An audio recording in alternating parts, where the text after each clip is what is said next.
Good evening, everyone. I am Joe Strauss from the Aerospace Corporation. I am the chair of the Space Communications and Navigation Committee for the IAC, and we're very happy this evening to have Dr. Brad Parkinson with us. Let me just say a couple of introduction.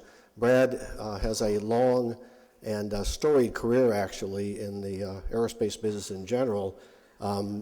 Most recently, and for several years, he's been a professor, and now he's an emeritus professor at the Stanford University. But for the purpose of this session, Brad was one of the very, very early, I would say, innovators in global positioning, navigation, and timing systems, and was instrumental in convincing the U.S. government, actually, to begin the GPS program in the early 1970s.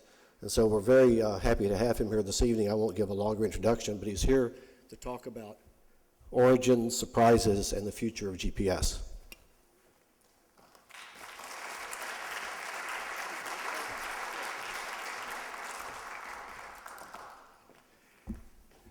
Well, good evening. Turns out I came to Prague about 18 months ago and with my wife, and we had a wonderful time. If you haven't wandered the streets of downtown Prague at night, I strongly suggest you do that. It's a real treat and something both I and Jenny really enjoyed. So this evening what I'd like to do is tell you the story of a perilous journey. It was something that was innovative, it was new, it met all the resistances that it normally would be expected to meet. The story really began before 1962. It actually began in '58. That was 62 years ago. And it turned out I had actually just graduated from the Naval Academy the year before. But I became heavily involved 38 years ago. My prior experience was in inertial navigation, interestingly enough, which was considered in the early days a strong competitor to GPS. So what I have in mind today is talk about the origins and mention a few surprises. I'm going to briefly touch on the future of GPS with something that I see coming, and so do a number of other places. I'm going to show you what the essential ideas and technology and concepts were. And then I'm going to tell you about 5 engineering challenges that led to many surprise applications. Now, let me make certain I've got the shifter here.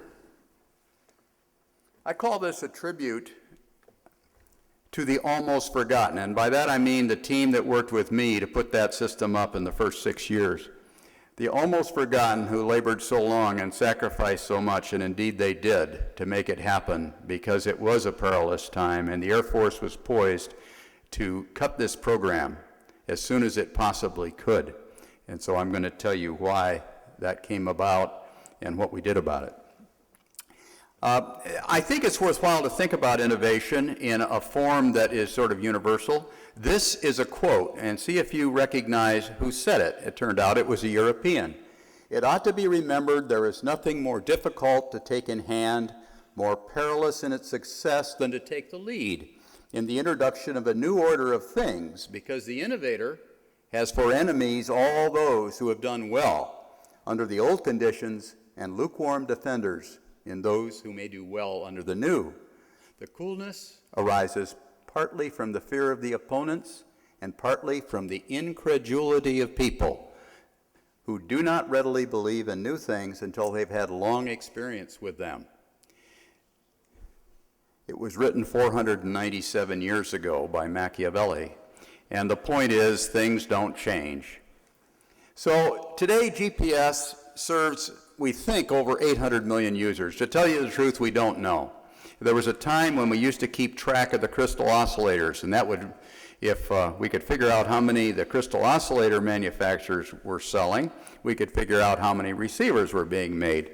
Hopeless now. And since it started going into cell phones, we think it's roughly 800 million users. And you will see throughout this talk a timeline across the bottom, because I want you to keep track as I kind of jump back and forth. But the applications have started back in 1982 with the first survey receivers. We have them in golf carts. This is just a few samples. We use them for orienteering. Cell phone towers. Every cell phone tower virtually in the United States relies on GPS for timing. Lose GPS, in a short period, the cell phone tower no longer works. Fishing, actually controlling robotically snowplows in Minnesota. Emergency operators, tracking cargo, tracking large animals. So this happens to be a moose up in Minnesota. Looking at ocean currents, helping clean up the environment, spraying for crops, looking at the deformations of the Earth, and of course, we have it on our space station. So all those applications, we call it the stealth utility, though, because not everyone knows that the Global Positioning and Timing Service, now I'm not talking GPS, I'm talking about what it does, we call it the stealth utility. In particular, I don't think many people in our Congress really realize the insidious nature of that worldwide utility. And again, to emphasize, T is time. GPS is a four-dimensional system. I'm going to tell you a little bit about the first design meeting that I happened to chair, the source of the basic idea of navigating from space, the origins of the three key concepts that allow GPS to work, the 5 engineering frontiers, GPS applications, and surprises. It's been said that success has 1,000 fathers. Failure is an orphan. GPS is a success, but I must also add, it does indeed legitimately have lots of fathers. And so I'm going to try to show a few of those to you. I'm going to start in the middle of this history, and we call it the Lonely Halls meeting of 1973. It occurred right there. And what I'd like to do is start in the middle, because then I will fill in first from the beginning and then show you what happened subsequent to getting the approval to actually build the system. So the initial chronology had, at least in my opinion, 2 fortunate events. Those occurred back in the calendar years that you see here. The first one is that a lieutenant general named Ken Schultz came to me, or I came to him to be more accurate, and said he would like me to move to a new program called 621B. It was an Air Force space navigation program. That was in November of '72, and I said, well, I would be willing to do that if I could be assured I would be in charge of it. He ignored me, and here he is. He was a real curmudgeon. He was perhaps the most wonderful managing boss I ever had, because he had run a large program, and he knew the kind of difficulties that one goes through, but the result was he instantly transferred me anyway. So in November of '72, I found myself in charge of 621B. The second fortunate event was shortly thereafter, a few months, there had been an election in the United States, and they had a brand new head of what we call DDR&E. That's the research and engineering function for the whole Department of Defense. This is the number 3 most powerful person in the Pentagon. I lived to Washington, so he had to have an excuse to travel back and forth. So after a while, and so he kept visiting our organization called the Space and Missile Systems Organization, and after a while, I guess General Schultz ran out of things to tell him, and he said, well, Parkinson talks a lot. Send him down, he'll spend an afternoon with Parkinson, and then I won't have to bother with him. And this was Mel Curry, absolutely fabulous mind, a PhD in nuclear engineering, and it turned out that he came down to my teeny little office. I had a big stack of Ugraphs as usual, and I proceeded to spend about 3 or 4 hours with him. This is unheard of for a brand new colonel to be spending that much time with this godlike figure. So the conclusion of that, though, was very, very fortunate, because he became a champion of our cause. And he became a protector also against the Air Force, which did not quite see why they needed this system. A navigator is a guy in the back seat of the airplane who needs him anyway. And so what happened was a direct informal line. I said between. It actually was one way. It was from Dr. Curry down to me when he wanted to see me. But at any rate, there was an informal line, and it turned out it was critical at a later stage. Now, the program I inherited, 621B, was different than GPS in some respects. We did not believe that the technology for an atomic clock was yet ready for prime time, so we did not call for a design with an atomic clock, and instead rolled out a system of sort of bouncing a signal in and out. But when the 621B proposal did not gain approval, Dr. Curry called me into his office in the Pentagon. I figured I just was about to get fired. And he said, "Brad, I want you to go back with a clean sheet of paper and bring me a system that is more innovative. And I want you to involve ideas from all services." And so that was exactly what I did. I called a small meeting in the Pentagon, although my whole crew lived in Los Angeles, and we did that over the Labor Day weekend. Labor Day weekend is a 3-day holiday in the United States. They dim the lights in the Pentagon. There's no one there. The parking lot that you see here is all filled, but when we did this, there were very few cars in there at all. And I called the meeting. It went from the 1st of September, Saturday, to the 3rd of September. And I only had Air Force officers. I had a brilliant crew of officers, and I had some of my selected aerospace help. And some of the attendees are shown here. This is Gaylord Green, a young major, brilliant man with a degree from Stanford, Ed Lassiter, my aerospace assistant. And at the end of that meeting, we defined the GPS system design that you see today. I must hasten to add that it was based on many preceding ideas that had preceded it, but nonetheless, that was the architecture meeting that defined it. In particular, we selected a very particular kind of signal that was innovative at the time called CDMA, Code Division Multiple Access. You'll hear more about that in a minute. We elected to broadcast on 2 frequencies so we could correct for biases that came from the ionosphere. We did decide to go direct. We went for it. We went direct to space-hardened clocks based in part on the idea that had been brought forward that the Naval Research Laboratory had an off-the-shelf atomic clock that we could use. We also decided that we would go to 4 simultaneous ranges, and I'll show you the origin of that idea in just a minute. We modified the orbits, and then I hit the road because I had to sell people in the Pentagon. The way the Pentagon works, no one can say yes, everyone can say no, so you want to bring them at least to neutral. And so I spent the next several months dealing with that, and we gained approval for a demonstration 4-sat system on the 22nd of December, 1973. So that little D you'll see on several subsequent charts. Let me back up here. The concept was the concept that you know today. Satellites in orbit, broadcasting on spread spectrum frequencies.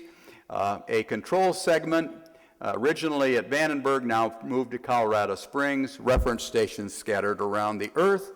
And they brought the control segment, calibrates the location, the future location of the satellite in 4 dimensions. By that, it calibrates the clock, it calibrates the ephemeris, and predicts it forward with astounding accuracy, and then that, in turn, is stripped off by the user to sort out where he is.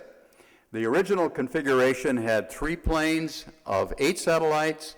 They have now moved to 6 planes of 4 satellites, but the concept is fundamentally the same, inclined orbits such as you see here. So the basic idea was passive ranging.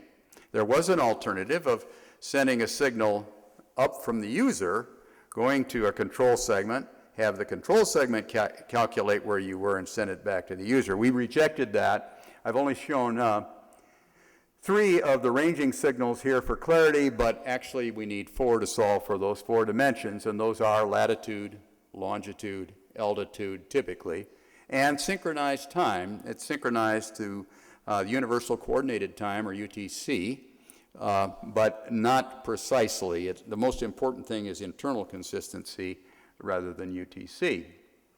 So that brings me to the questions that I want to provide answers for this evening. How did we come up with that design back in September of 1973? What was the source, first of all, what was the source of the fundamental idea of navigating from satellites? And who first originated and demonstrated the three fundamental concepts? And I claim that they are these. First of all, range to 4 satellites to eliminate the user having to have an atomic clock or a synchronized clock in his user equipment. If you can think of the bulk of that, your iPhone would not have GPS in it if it required an atomic clock. Second, the use of hardened atomic clocks in orbit so that you could forecast where the satellite was going to be and greatly reduce the dependency on the ground. And the third is the use of this very unique signal that I'm going to explain slightly more, called CDMA, Code Division Multiple Access, i.e. each signal is coded so you can have multiple access.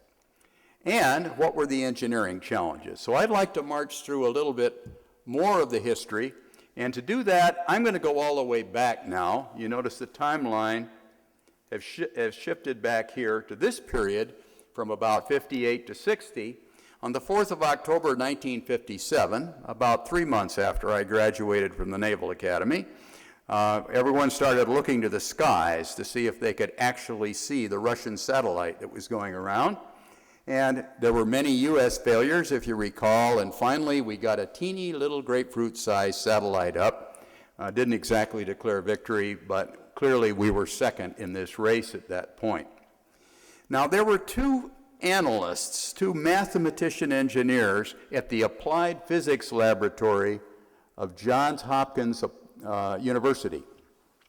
And they were studying this new satellite, Sputnik, that was broadcasting a tone. And because it was broadcasting a tone, it had a Doppler shift. And incidentally, here is William Geyer and George Weifenbach. They're both still alive, by the way. The Doppler signature was unique. And a matter of fact, it was so unique, they figured out a mathematical way that in just one pass of listening to that signal, they could determine the whole orbit of the satellite. A real tour de force at that period of time. And they explained this to the gentleman you see in the middle there, who's named Frank McClure, and he said, aha, what we should do is invert that. And he said, let's use the position of the satellite as the known and instead solve for the user's position with one pass. And that idea, it turned out, got a lot of traction. So let's go back to the world in 1964. There were atomic clocks already. They hadn't been qualified for space, but there were no PCs, CDs, DVDs, cell phones, satellite TV, internet, email, iPods, HD TV. None of those things existed. In fact, if you're less than 46 years old, you didn't exist either. Nor was there a GPS. But because of McClure's idea, there was an existing satellite-based navigation system.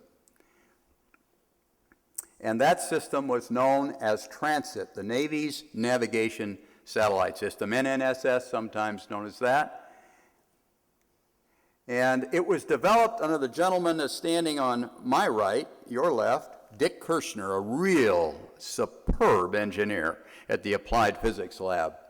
The purpose was to update the submarine's inertial system so that they could know where they were in the event that the alarm went off and we had to go to war. If they were going to launch ICBMs, you had to know where you were to begin with. It was a Doppler frequency-based system. I'm going to tell you a little bit more about it in just a minute. It had polar orbits, sometimes described as the birdcage, and these are the orbits you see here. But it was fairly important you didn't have two in view at once, because these tone signals would interfere with one another, and you'd have difficulty making out where you were. So, in answer to the first question, the source of the fundamental idea, the answer is the Applied Physics Laboratory of Johns Hopkins University.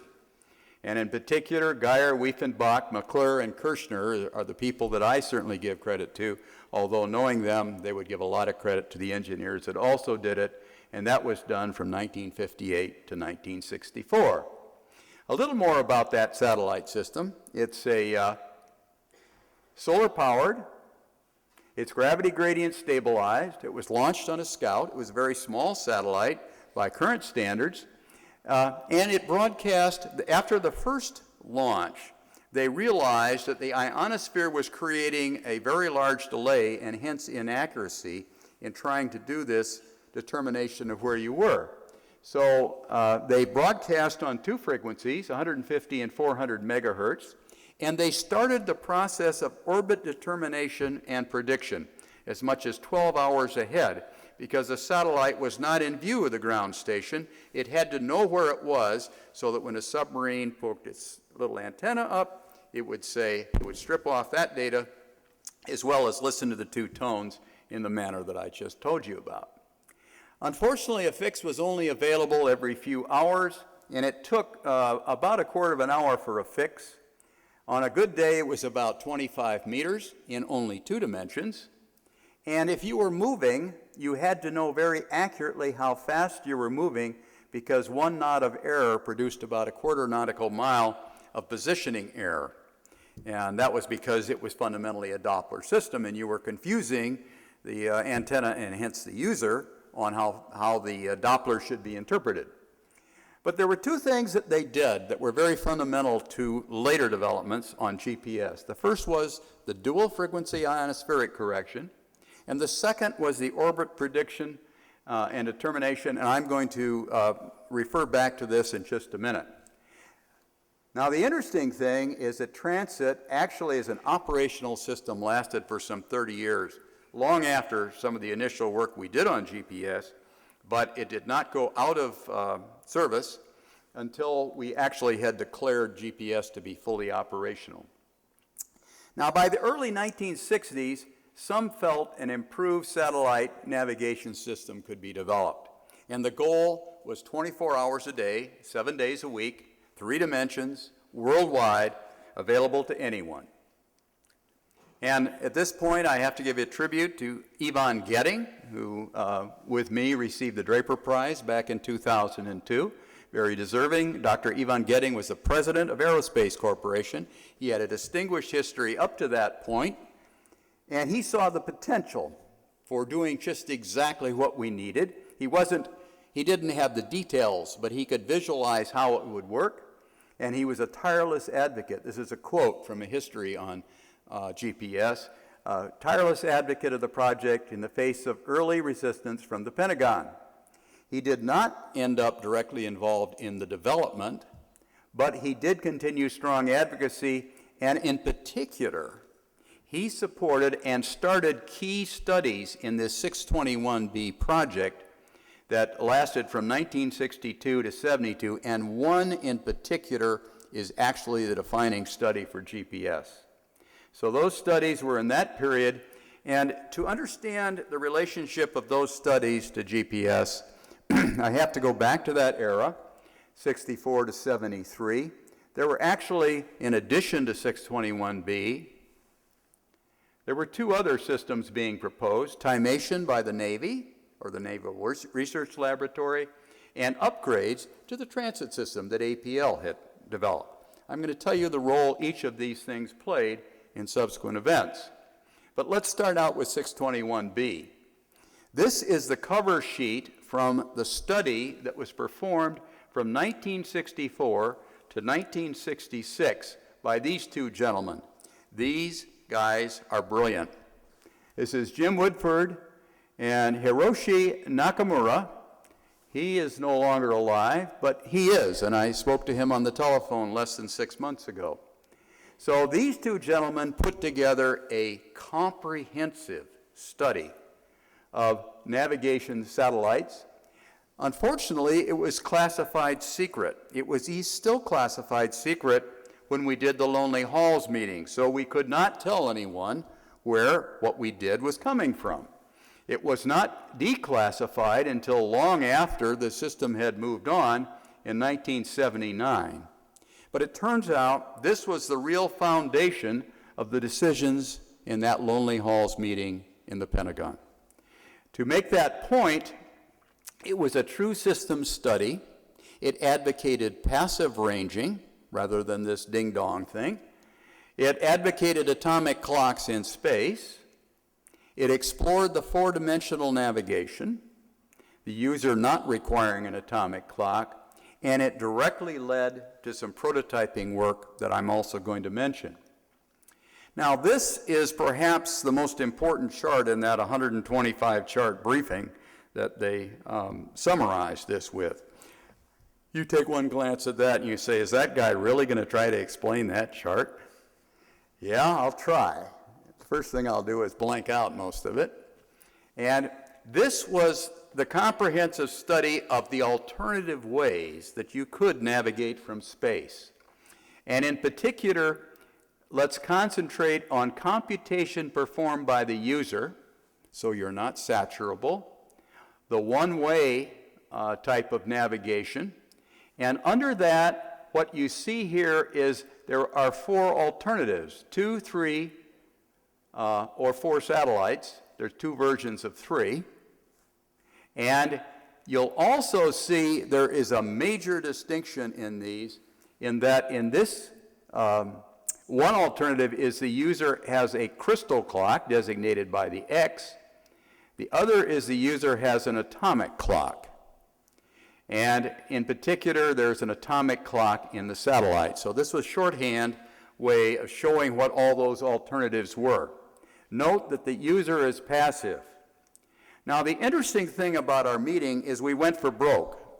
We tried to do the hardest thing on this whole chart, and that was to do 4 satellite, 3-dimensional navigation so that it included giving you an altitude measurement, and that was the actual 621B, or the GPS design, that we advocated when we came out of that meeting in the Lonely Halls. There was a competing idea from NRL, the Naval Research Laboratory, and that idea was fundamentally 2 sats. If you read the patent very carefully, you'll see it as 2 satellites, and the user required an atomic clock. We specifically rejected that as being too cumbersome and did not really have the kind of future that we envisioned. So after that, 621B went to work, extended and modified the original study. There are still lots of listings in the Aerospace Corporation's laboratory. Curiously, some of them are still secret. I don't understand that. But the subjects included the passive ranging techniques, accuracy, orbits, studies of tactical mission enhancement. So all of these were there. Now let me just give you a brief update. Many of you already know what CDMA is all about, I know that. But basically the idea is that instead of broadcasting a tone, you chop it up with 180-degree phase inversions according to some predetermined scheme. And when that comes down, as you unphase it, so to speak, you might get a receive code like that. And then inside your receiver, inside your iPhone, you're actually creating a replica of that, sliding it back and forth in time, and when you get a match, you get a large correlation peak. That is the fundamental idea behind CDMA, and the beauty of it is many ranging signals could be broadcast on one frequency. There was no interchannel biases to contend with. You could deal with just the single digitized signal, and then at your leisure, so to speak, process that digitally. So that sounds like a good idea. As many of you may know, cell phones frequently use CDMA today. But back in 1966, when this was first proposed by 621B, there were still many issues. First, how do you lock up on the signal to begin with? How do you find it? And how could you encrypt this signal? And once you had picked a code, how did you know that it wouldn't have a false correlation peak somewhere else that wasn't the one you were really looking for? Or how did you get that code to not look like any of the other codes with assurance for all the shifts? And if you wanted to add another satellite, you might have a problem. If you look at the pairs with 30 satellites, there's 435 combinations. So how do you select a code so that it doesn't look like one of the others? And then how complex would the receiver be? How would you reject interference, jamming, if you will, and how would you communicate the location of the satellite, time, and other matters. Well, fortunately, about a year later, there was a guy named Gold, I'm going to show you his picture in a minute, and he invented a mathematical technique to create codes that wouldn't look like each other or look like anyone else. A whole family of codes, they're called gold codes. They are gold, or they were golden for us, but they were named that simply because of the inventor. So what happened is 621B said, to resolve those issues, we're going to build a couple of receivers, and we're going to test them. And we test them with this CDMA, passive ranging concept, but we don't have the luxury of satellites. Instead, we're going to place 4 transmitters in the desert floor at White Sands Missile Range in New Mexico. And this is Al Gologly, one of the aerospace engineers, great engineer. This is one of the little transmitters, a lot cheaper than a satellite, it turns out. It verified the effectiveness of the signal structure and the ability to navigate to about 5 meters. And the gent most responsible for that is Bill Feast, who received the Trustees Award at the Aerospace Corporation, one of my real heroes. And it turned out that by the time we had the Lonely Halls meeting, we already had that result. So we already knew that the CDMA system would work, that we could use it. So, answer to earlier questions, concept number 1, measure the range to 4 satellites to eliminate the user's need for an atomic clock. That was proposed by Woodford and Nakamura, and it was demonstrated by the Air Force and Aerospace 621B at White Sands in the period of 69 to 72. The third concept that I said was essential, the use of CDMA for passive ranging. It was proposed by the Air Force and by Magnavox, and the way Magnavox got into the picture is that it was originally used as a somewhat covert communication technique. And Magnavox knew the details of that and did a very, very nice study that I still have a copy of on how you would structure this code. So the demonstration, again, at White Sands in that same period. Well, let me turn to the second competing concept, because Timation did convince us to go for the atomic clock in space. More about that in a minute. And it was a program that existed for about 10 years. The original purpose was quartz clocks in space for the transfer of time from the United States to Europe, for example, or between the various timekeeping agencies around the world. And the idea was to use something they called passive side tone ranging. And this was a series of tones that you broke down to successively shorter phases until you actually could have a passive range. And you did that with the user and a synchronized clock. You could also do two-dimensional positioning, which is the subject of the patent I just talked about. So here was, they actually put up 2 satellites in the period of, in 1967 and again in 69. They used a quartz clock, not an atomic clock. They did broadcast on 2 frequencies, but unfortunately, it did not demonstrate what they wanted to. And the reason was the radiation in space was changing the characteristics of the crystal oscillator in ways that made it unacceptable. They launched a 3rd satellite, and this was after we had gained program approval. They became a part of our program.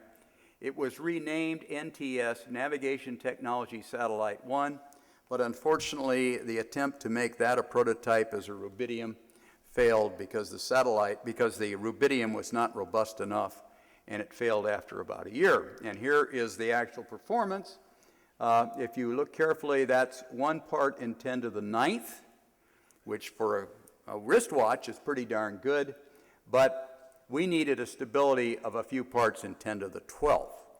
So it was the first atomic clock in space, to my knowledge, but the stability did not meet our needs. It could not withstand the Van Allen belt radiation, and in particular, it was not a prototype for GPS, unfortunately. Now, Transit also had a role in this, and it was a very interesting role. They saw, I guess, what we were doing, and they proposed that, well, let me first say, we were fairly short of satellites. We only had 4. If I had one go splashing in the ocean off Annenberg, I was down to 3, and I couldn't demonstrate much of anything. So we didn't have any spares, but Trident in 1974 proposed adding the same kind of signal we were talking about to their transit satellites to instrument or locate the sub-launched ballistic missile as it flew out. This wasn't a guidance system for the missile. It was simply figuring out where the missile was. Well, the SecDef, Mal Curry, suggested, well, maybe that could be done by GPS. But there were some issues. The ionosphere that we've talked about already, and then how do you actually get the data down, and what do you do about coverage? So I went in finally to the Pentagon with Dr. Jack Klobuchar and Dr. Jim Spilker, and we explained how we would suggest that they do this. We had an ulterior motive, that you take the GPS signal at L-band, translate it, the whole band in frequency, down to C-band, relay it to a tracking ship, and just record it at very high rate, 60 megahertz. That was pretty much state-of-the-art at the time, but it could be done. And we were able to get around the ionospheric effects as well as the signal-to-noise problem. The reason this was important was Dr. Cooper of the Office of the Secretary of Defense said, I think it's a go. I agree to that, but I said, oh, there's a caveat. To cover your area with enough of a time window, I need 2 more satellites. So sure enough, $60 million was transferred to our Joint Program Office, and we increased our constellation from 4 to 6. Now, it doesn't take a lot of imagination to realize we were getting, for $60 million, 2 satellites. Don't you wish we had the good old days now? Unless you're an engineer selling satellites.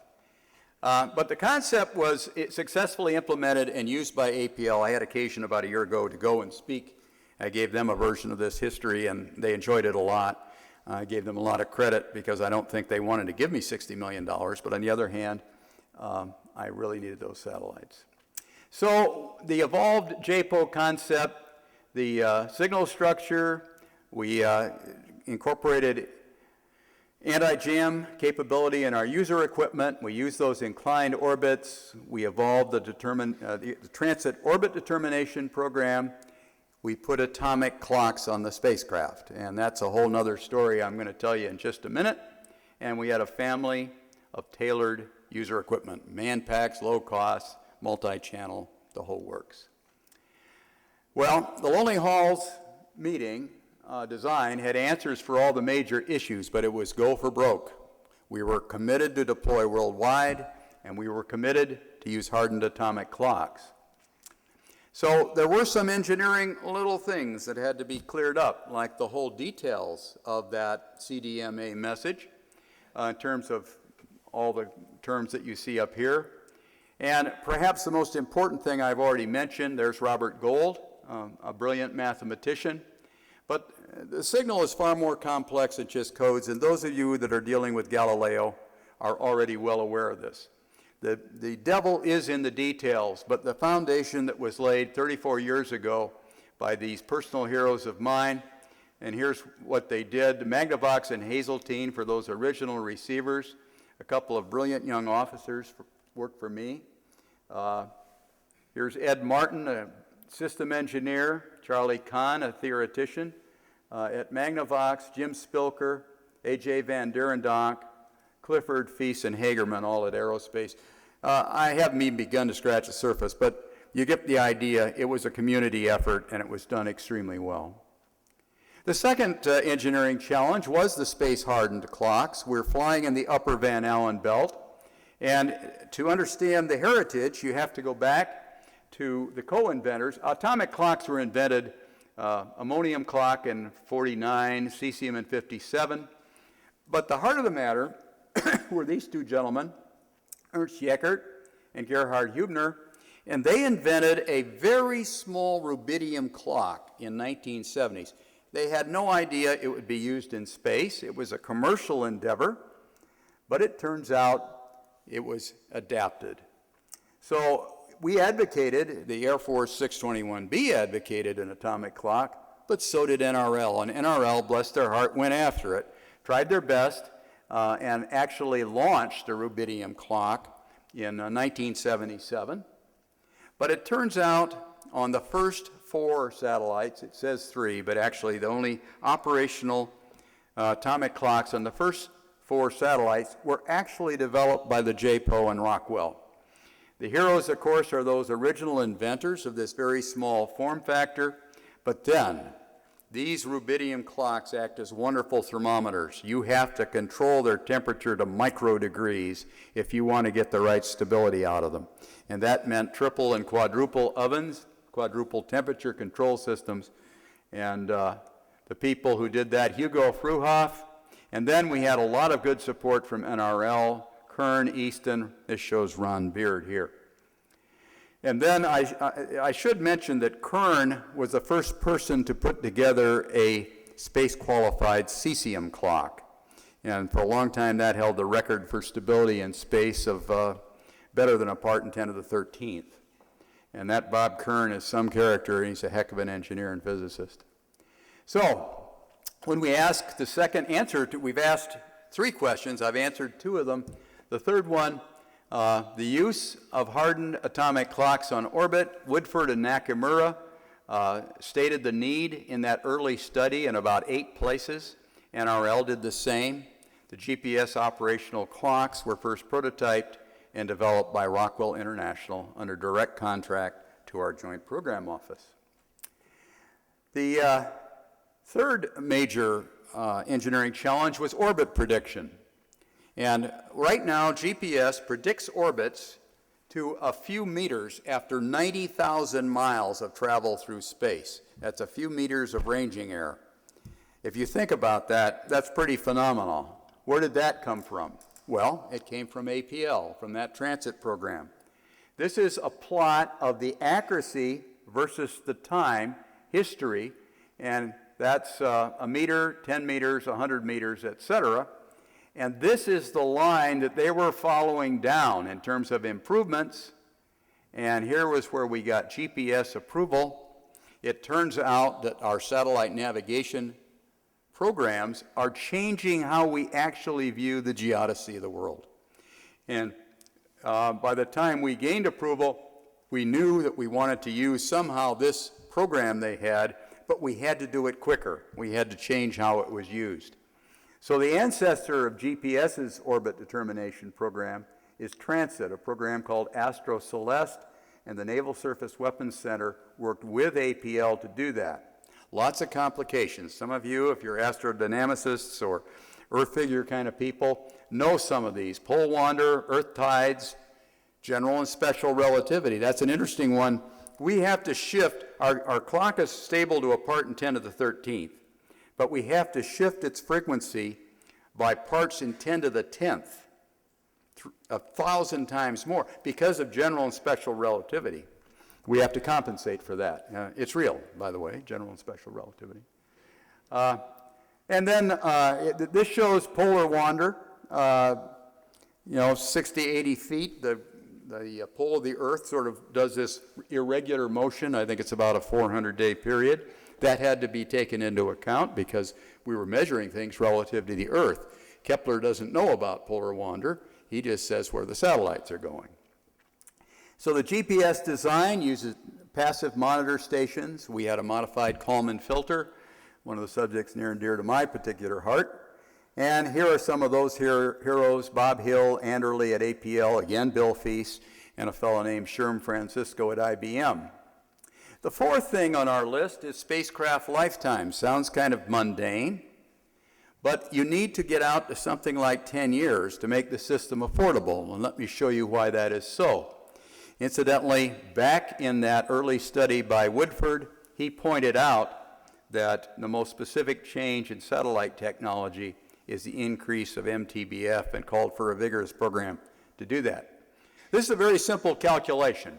This is a plot of how many satellites you need per year. I don't know why we've got those commas there, but that's 2, 4, 6.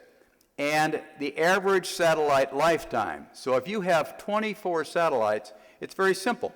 You divide 24 satellites by a 12-year life and I only need 2 a year.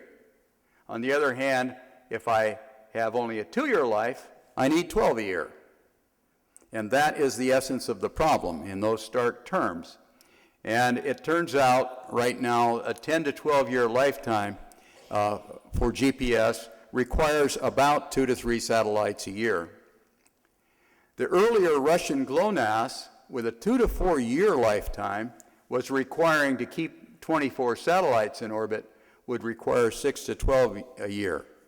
I applaud their efforts to get longevity, but certainly they demonstrated in real time how unaffordable that can become. It turned out the first 10 satellites we had actually had an average of 7.6, and if you drop the first 2 off, we had about 9-year lifetime.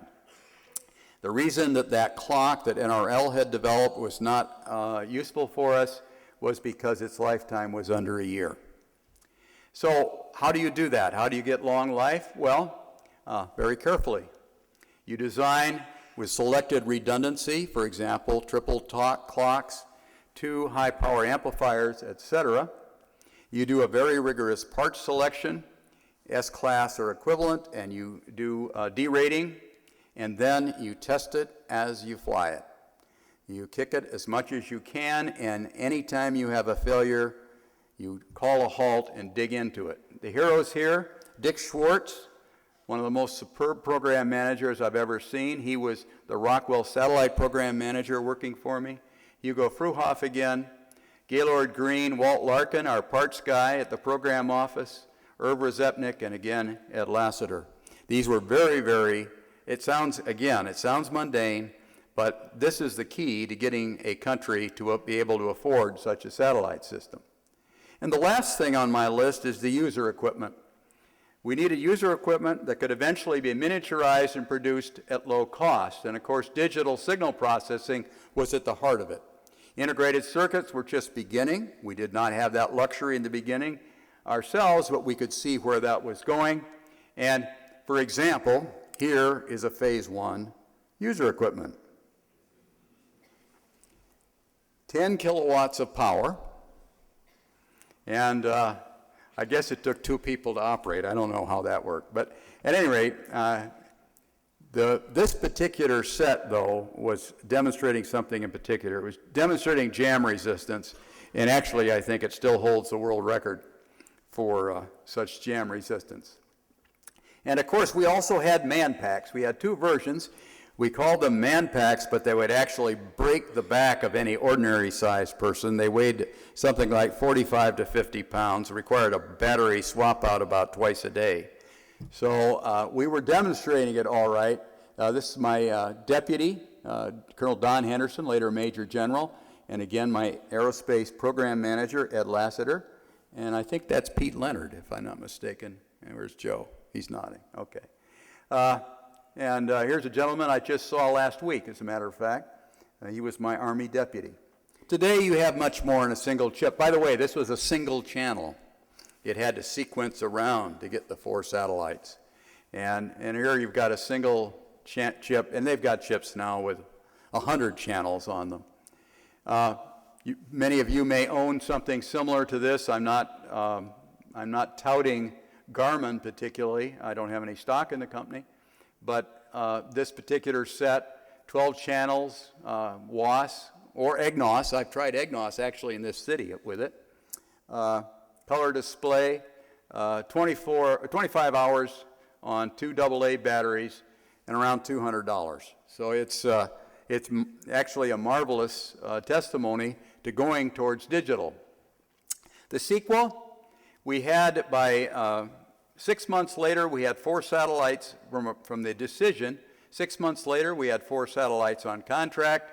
The first user equipment was delivered in '76. We launched the first of these GPS satellites 44 months after contract go-ahead, and we did extensive user equipment tests at Yuma with 4 satellites, leading up to a decision in 1980 to proceed to full-scale development. And of course, as soon as we had those satellites up, even periodically each day, the innovation of commercial developers went to work, and they realized you could do surveying. in that brief window and save yourself an enormous amount of money. So Texas Instruments came out with a 4100. JPL had a wonderful surveying set. Charlie Trimble at Trimble Navigation also participated in that market. Well, GPS was finally declared operational in April of 1995, just a little over 21 years. So it had reached its majority, and the real reason for the delay was hesitancy on the part of the Air Force's part, and a tendency, as soon as you see a satellite that's actually going to be launched, you start adding stuff to it.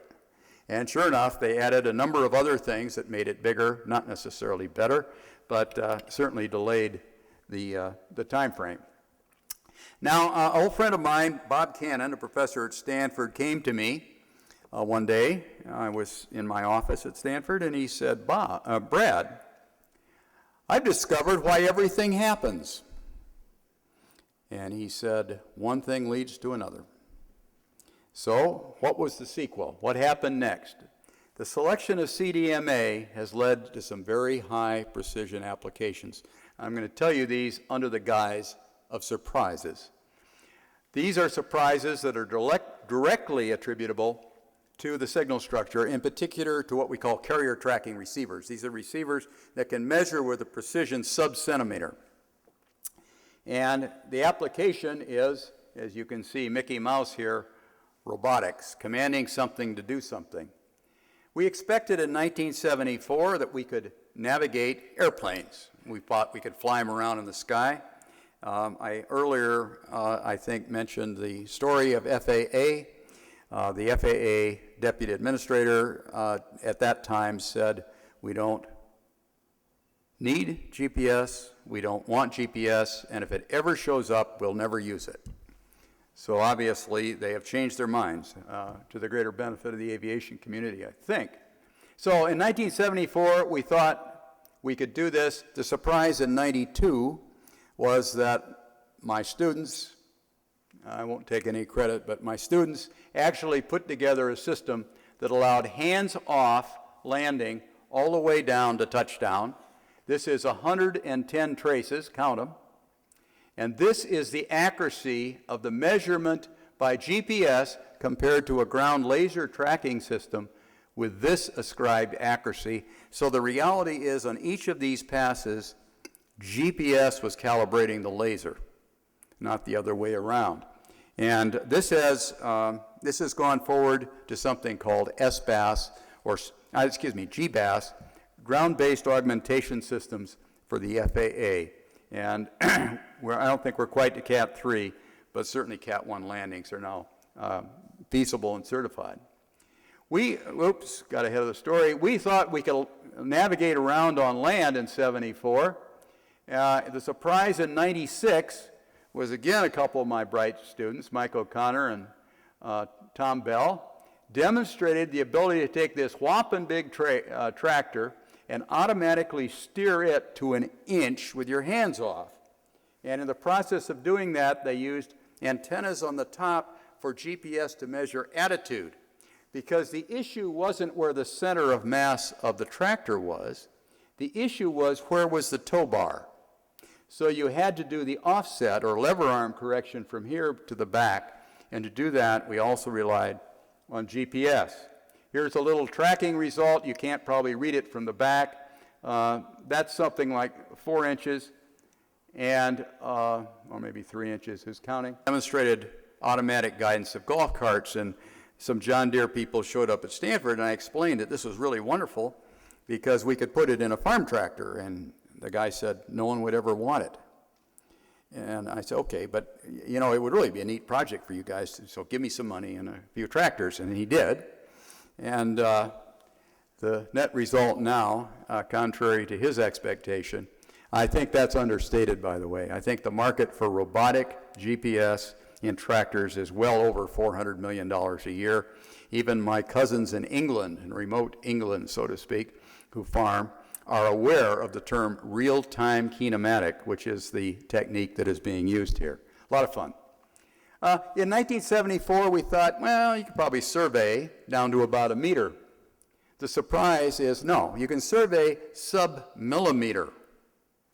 And this shows one of the examples of what happens when you can do that. These are crustal motions around Juan de Fuca up near Seattle.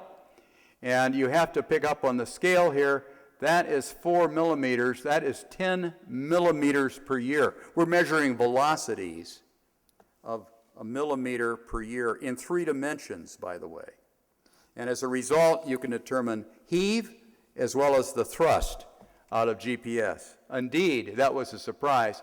Here's another example, and you can see these are 2 stations on either side of a very interesting fault that it builds up strain, releases it, views up stress, cracks, stress, cracks, stress, cracks on a little over a 1-year period. But the interesting thing is the scale here. That's millimeters, 2 millimeters per tick mark. And you can sort of get an idea of the precision with which we're measuring that. Well, not we, somebody is. I'm not doing that. So people tend to ask me what's next. Well, we're having, the GPS is adding a generation of 4 new signals at 2 new frequencies. GLONASS is doing the same, as is Galileo, Compass, and of course we have QZSS. All these signals, this is a spectrum chart, and shows how many signals are available. It's quite a flock. And realize the only one operational now is here. All the rest of those are brand new. So the future, I'm just going to pick one quick example. People behind the wheel, according to this article, I think it was in Scientific American, are the most dangerous part of driving. Almost the lion's share of accidents are attributable to people doing dumb stuff. So the idea is what I call brilliant automobiles. Mercedes and others are working in this direction, but with all those satellite systems, a 30 satellite, 100 signal, not just one, is possible, which gives you integrity, accuracy, and all the rest of the parameters, supplemented with perhaps miniature atomic clocks, inertial platforms, etc. And the idea is alert a driver when he's drifting out of the lane. Look at adjacent hazards. Check the traction in the wheels. See if you're going too fast for a curve. Look for road hazards. And in phase 2, perhaps even let that system actually steer the car. So, summarizing my remarks, the prerequisites for success on GPS was certainly the pioneering work by APL and Transit, a well-conceived system concept that actually occurred before my time. It was refined by aerospace, that jam-resistant signal, and solutions to the 5 major only engineering challenges. Now, I have to mention it also needed the support of what I call the GPS mafia, Mal Curry and others, including our very own Mike Yaramovich. So, conclusion, GPS as a system is an innovation that was enabled by many ancestors. Users throughout the world will continue to benefit from GPS and other systems with safety, productivity, and quality of life. And that concludes my lecture. I don't know if we have time for questions, but I would be glad to entertain any that you're willing to offer. Thank you.